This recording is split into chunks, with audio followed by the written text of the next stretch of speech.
Vi ska nu testa och sätta upp en länk med Quantcast globala vd som heter Konrad Feldman. Så nu ska vi se om vi får tag på honom här. Och jag gör helt enkelt så att jag lämnar över ordet till honom och han ska prata om Rallying Cry for the Open Internet. Hello. Well, hello from California. Hopefully you can hear me. We hear you loud and clear. It's great to be with you today. Thank you for coming. My pleasure. So I'm Konrad Feldman, co-founder and CEO at Quantcast. Our mission is to radically simplify advertising on the open internet. And today we work with thousands of brands and publishers worldwide to help them better understand and engage their audiences online, and also empower those audiences to make more informed privacy choices. Today, our industry sits at a crossroads, and the future can appear far less certain than it was just a year ago. And there are three major themes that I believe you'll see emerge from IAB Programmatic Sweden, and that will be the focus of countless news articles and debates in the year ahead. So these three themes are: one, identifying consumers in a world without cookies; two, the importance of first-party data; and three, consumer consent and the consumer's role in the open internet economy. I'm going to touch on all three of these and outline how I think they'll impact our ability to thrive as an industry. But before we talk about the future, I want to briefly look back at how we got to where we are today. The internet democratized content distribution. For the first time in history, anyone with a phone line and a computer could create content, distribute it to the world, and find their audiences. For those audiences, this incredible new medium opened up a world of possibilities, a truly open internet. Today, 5 billion people around the world rely on the internet for information, communication, entertainment, and so much more. But in those early days, an insidious myth emerged: the internet's original sin. And that was allowing everyone to believe that the internet and its content is free. Yes, it's hard to imagine, but we let the world believe that all the diverse, vibrant content available to us all, wherever and whenever we wanted it, has no cost. Of course, the truth is that good content is often a labor of love, a product of the metaphorical and sometimes quite literal blood, sweat, and tears of creators, journalists, and storytellers.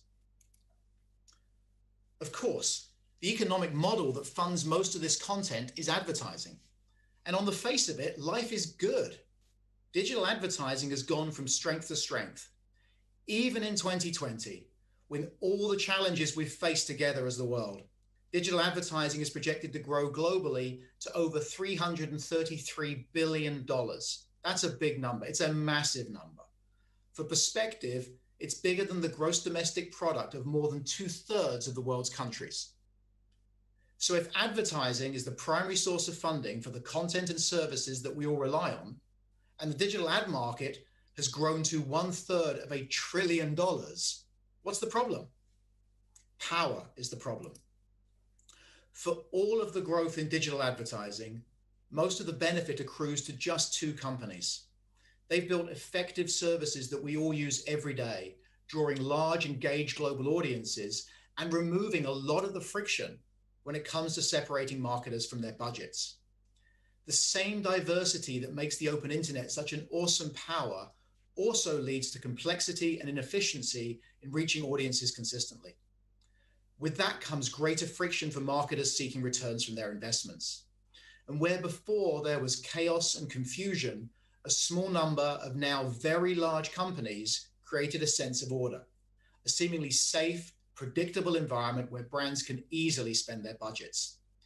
This sense of predictability and control delivered these companies huge success and financial rewards, and the vast majority of all new budgets that are spent on digital advertising. Yet these companies don't account for the vast majority of time that we all spend online, and they certainly don't account for the vast majority of the original content that we all enjoy, the content that creators, journalists, and storytellers have slaved over to produce. So what? So what if a few successful companies have cracked the code and become rich along the way? What if the little guys, the independent content creators, the local newspapers have suffered? Bad luck. Things change, right? problem with that way of thinking is that we're cheating our future selves. Outside the artificially curated worlds of the walled gardens, the environment is getting more hostile for content creators. The dominant platforms have a vice-like grip over a publisher's ability to access and create value from their audiences, and the vice is tightening. It's tough for independent publishers, and it's becoming harder for new voices to emerge. A less vibrant open internet favors the giant corporations. One clear loser have been the local news outlets which provide the essential last mile of information about the world around us. Our children won't thank us for handing them this world. They won't thank us for reducing the diversity of trustworthy sources of news and information. They won't thank us for concentrating the power over that information into the hands of a small number of large, powerful corporations. Just as biodiversity is a sign of a healthy natural environment, a diverse open internet is a sign of a healthy society. If we don't act, we risk handing our children an intellectual crisis in addition to an environmental one. Investing in the open internet by directing more advertising budgets to a wider diversity of publishers should be a no-brainer. This is not simply some benevolent charitable effort. It is in a brand's best interests to maintain a broad range of options for reaching their target audiences and to use all available channels when they're seeking to do so. And it is these audiences that are at the very heart of the open internet. They are more diverse, richer, and more genuine than under the social spotlight of the walled gardens.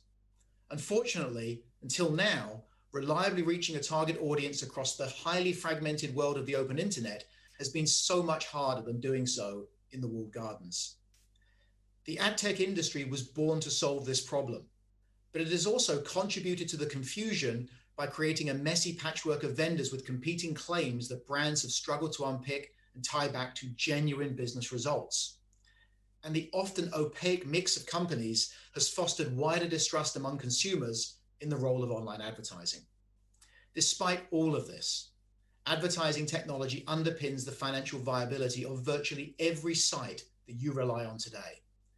And this technology is facing its biggest ever challenge. The last 2 years have seen the beginnings of change. First of all, the introduction of GDPR in Europe in May 2018 signaled a future in which every part of the internet ecosystem will require clear consent for consumers to use their data, whether that be for measurement, personalization, or advertising. Similar regulations have followed around the world.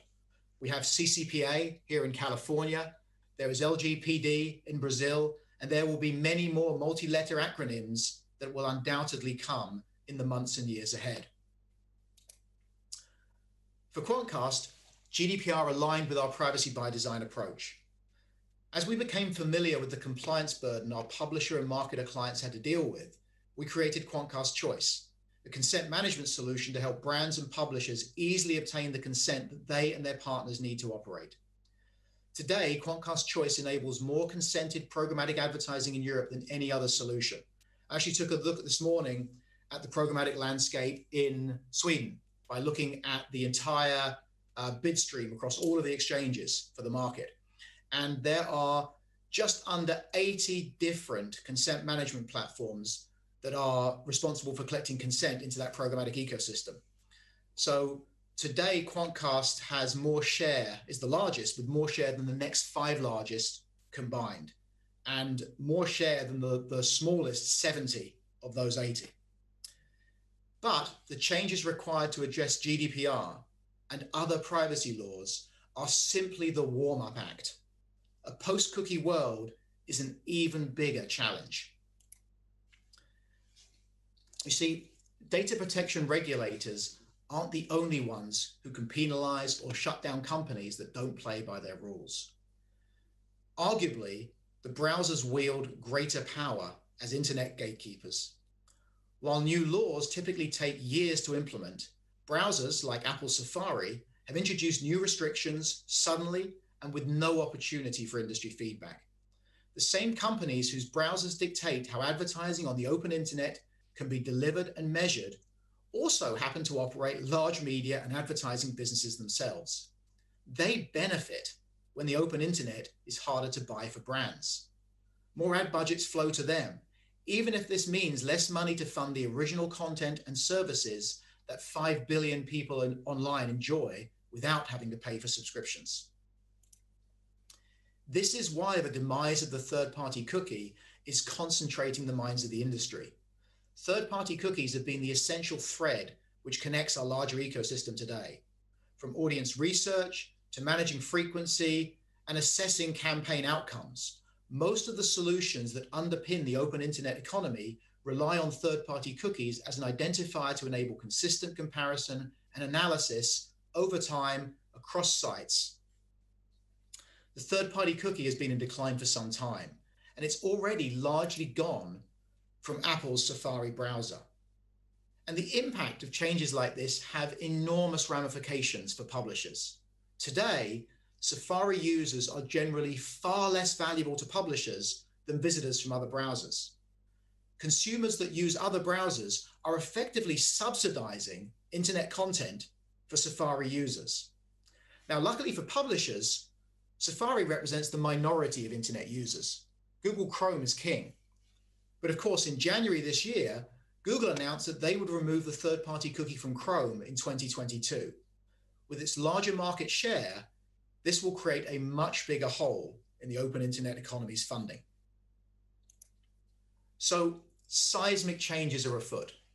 The future of a vibrant open internet is at stake, and we are now entering a period of intense invention and reinvention. Specifically, identity, first-party data, and consumer consent will all take on new importance and urgency, not just as nice to have, but as central, fundamental pillars of a sustainable open internet economy. So let's start with the first of our three major trends: identity, identifying consumers in a world without cookies. For the internet economy to continue to thrive, alternative identifiers to the third-party cookie will become essential. Precisely what these identifiers will look like is unknown at this stage, although companies, including Quantcast, are working on solutions both themselves and also supporting broad industry-wide efforts. Whether or not you believe the browsers should have the power to dictate and decide the fate of the open internet economy, they will have a heavy influence on its future. And the ultimate picture will only come into focus when we gain greater clarity from the browsers that currently dictate the rules. But I think one thing we can be fairly sure of is that the most scalable identity solutions of the future will use a combination of ways to recognize audiences over time and between media sites. So the easiest way to determine if a particular internet user is a relevant prospect for your brand or campaign is to have a unique way to identify them and understand their behavior over time. So identifiers that provide this type of precision are referred to as being deterministic. Email identifiers are an example, probably the most widely understood example. And they allow consumer behavior to be understood across browsers and devices over time, and they're also immune from things like cookie deletion. This makes deterministic identifiers very valuable in both delivering advertising and, crucially, in measuring its impact. And as publishers and marketers increasingly recognize the importance of deterministic identifiers, you can expect to see more and more registration walls on your favorite sites. However, unless your audience is truly massive, you will only have deterministic data for a tiny fraction of the total online audience, a tiny fraction of your own audience. So how do you fill in the gaps? Well, the next best thing for determining for sure that you're reaching the right audience is to know with a high degree of confidence that you're probably reaching the right audience. These are called probabilistic identifiers, and they use statistical analysis to estimate that a set of activities likely relates to the same user or audience. And not even the walled gardens, with their clear scale advantages, are able to rely on deterministic data alone. They also make extensive use of probabilistic identifiers in many of their advertising solutions. Look, probabilistic is not perfect, but with enough reliable data and sophisticated modeling, it can be very effective in understanding audiences. So effective that we've been able to power one of our core products, Quantcast Measure, using probabilistic data for more than a decade.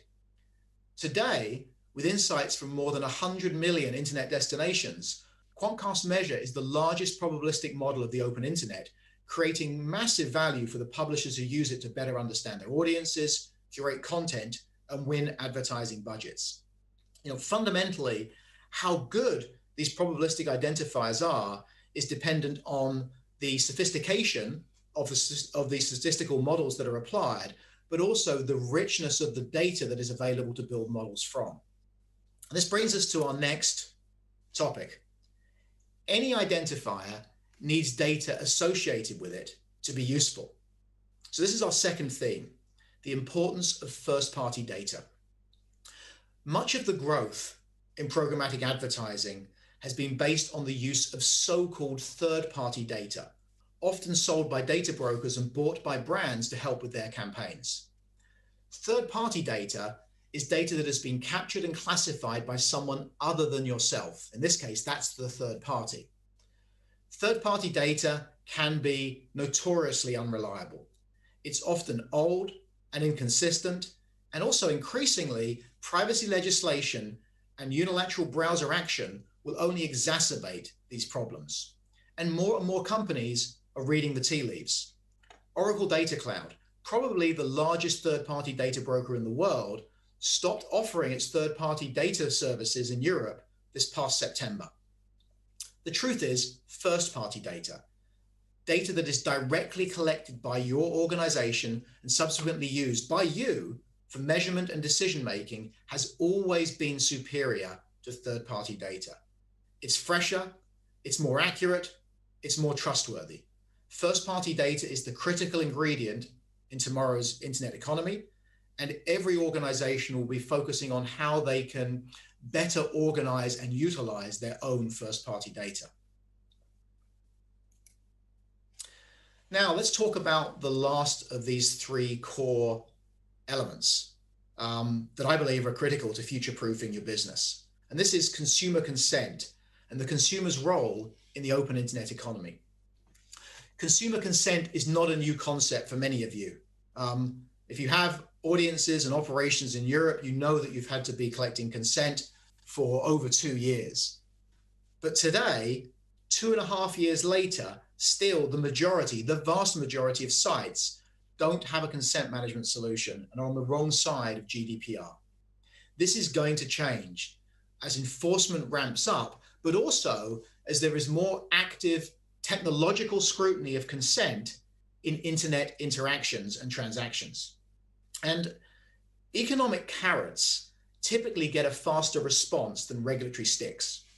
So when publisher monetization suddenly starts to drop precipitously, or an advertiser's retargeting stops working effectively because of the technological checks that have been put on consent in the ecosystem, and this is coming very soon. When this happens, we're going to see a big uptick, a rapid uptick in the adoption of consent management solutions. And all of this means that businesses are going to have to explain to consumers what data they need and why, and ask for consent. Businesses are going to have to allow consumers to change their mind. We know consumers value free content. We know that society benefits greatly from it. It is also likely that many consumers don't fully appreciate that all that free content they enjoy is largely funded by advertising. While it might be uncomfortable, perhaps it is now a good time to confront the original sin and have an honest conversation about how the internet economy works and how all of that rich content gets funded. Regardless of what the future holds, we cannot take the open internet for granted, and it is worth fighting for. There's a lot of work to be done in our near future, but when that work will lead to a healthy and sustainable, diverse and equitable open internet, it's work that it's all worth us doing, and it's worth us doing it together. So I know I've gone on a little long here, so I'm going to skip my little demo. If you want to see how our audience planner solution works that combines many of the things I talked about today, please speak to one of the local members of your Quantcast team. But I hope this has sort of given you some perspective on some of the pieces that are going to be important in the future of digital media. As the world slowly rebounds from the COVID pandemic, digital media and advertising are going to play a leading role in the recovery. The road ahead will likely have some unexpected turns, but it can, and I believe strongly, will lead to a brighter future. So to summarize, change is coming, and successful digital publishers and marketers are going to require new solutions to identify consumers in a world without cookies, to better leverage first-party data, and to engage consumers in their role in the internet economy and ensure that valid consent is collected. When we combine these with easy-to-use media solutions for planning, activation, and measurement, then the open internet can offer advertisers the same benefits of scale, performance, and simplicity as the walled gardens. And when we do this, publishers will capture a fairer share of the advertising spend that can be used to fund the rich and diverse content we all enjoy. That's the opportunity that's ahead of us, and it's something we should all care about. Now, this vision requires that every publisher, every marketer, and the technology companies that support them work together to make it a reality. We're excited to partner with all of you and to build the Rebel Alliance for the open internet. So we'd love to hear from you. You can reach out to me at kfeldman@quantcast.com. And thank you for your time today. Thank you, Konrad, and thank you for being with us at this hour locally for you. And it's happening times in the United States now, I assume. It is, yeah. We're all waiting. I think we're going to be waiting for perhaps a few days. Yes, and your messages were very clear and quite powerful, I would say. A lot of the essence in your presentation raises the question about discussions, and you talk about the internet gatekeepers. In terms of the gatekeepers, on your level, what's your opinion? Do you have an ongoing discussion with the so-called gatekeepers at this point? Yeah, there is industry discussion with the gatekeepers. It's at different levels. There's a fairly active sort of dialogue going on between the various industry bodies, the IABs and the W3C. We're still a long way from clarity on that. It's going to take a lot of work, and of course, there's lots of downstream implications that need to be worked through. I think everyone wishes there was more, and the next year, let's say, through the period of the next year, is going to be intense. There is a lot to be done. We have an industry that spends $1/3 trillion. You have to measure whether that $300+ billion has been effective. And the mechanisms that are used at the most fundamental level to measure our advertising, forget about how you might decide what audiences you want to reach or what sort of targeting you might want to do. Or if we're going to move, as some people think, which I personally don't believe at all, that we're going to move all the way back just to contextual. I don't think that's going to happen. But even if we did, we would still need a way of measuring the effectiveness of our advertising. And at that most fundamental level, there is still a lot of work to be done. And it's going to take intense scrutiny. It's something that we all have to work on together, because it really, the fate of the open internet truly is at stake. Yeah, you raised the experience about the Safari shutdown of third-party cookies and the impact on the industry. Do you think there are lessons learned from that process, and do you think that those lessons will be applied? Well, I wish the lessons would be applied. I think that we've obviously dealt with the introduction of regulation in the past few years, and regulation works at a certain pace and tends to involve participation and opportunities for feedback with the industry.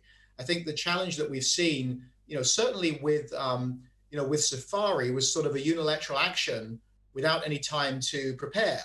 There was actually similar action recently that's been walked back a little bit on IDFA, which is the identifying mechanism used in apps, and there's obviously a lot of discussion going on around that. But I think that there's an inherent challenge there, in that the internet gatekeepers operate internet access software, the browsers, and are able to sort of determine how the underlying economy can work. And those same companies also operate large media and advertising businesses. And I want to be very clear. I'm not suggesting they are operating with an explicit intention in doing that. It's entirely possible that all these decisions are made independently and on their own merits, but the collective effect of them can be to disadvantage a large part of how the internet economy operates. And I think that's something that does require greater scrutiny, because the vast majority of content that 5 billion people around the world are able to access for free is because it's funded by advertising, and that advertising economy has to operate effectively and efficiently, and that requires measurement, and that measurement is at risk right now. But if you would have a magic wand and you were to decide exactly how the process would be in the future to implement something outside the third-party cookie world, how would that go about? I think there'll be a number. I don't think there'll be any single solution. I think that as you'll see today, there's a number of different sort of identity schemas that have been proposed and suggested and been worked on. Don't forget the magic wand, though. A magic wand. Oh well, that's a great. I mean, in an ideal world, you would have a consented identifier from consumers. Consumers would have clarity in terms of how their information was being used, and they would have control over where and when it was used. And for organizations that they trusted and that they understood were contributing to the experiences they have, they would be able to have reliable identifiers that they could use to create relevant experiences for consumers and to measure the effectiveness of that advertising so they could continue to improve the experience for everyone. That would be the ideal world. Thank you so much, Konrad, and go back to sleep now. Thank you so much, everyone. Bye. Bye.